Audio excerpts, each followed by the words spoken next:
అప్పు బాగున్నావమ్మా? ఏం చేస్తున్నావు ఇప్పుడు? నేను బాగున్నాను ఆంటీ.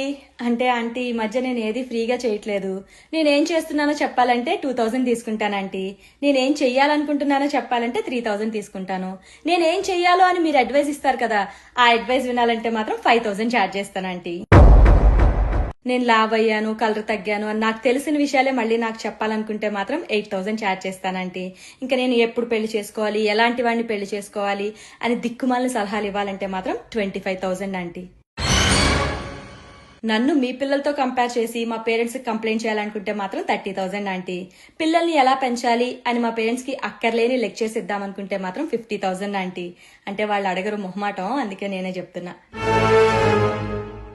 ఇంకా ఇవన్నీ కాకుండా నా శాలరీ ఎంత, నేను ఎక్కడ ఇన్వెస్ట్ చేస్తున్నాను, నా ఫ్యూచర్ ప్లాన్స్ ఏంటి, ఇవన్నీ తెలుసుకోవాలనుకుంటే మాత్రం ఒక 25,000 ఛార్జ్ చేస్తానంటీ. ఇప్పుడు చెప్పండి ఆంటీ, ఏ క్వశ్చన్ తో స్టార్ట్ చేద్దాం?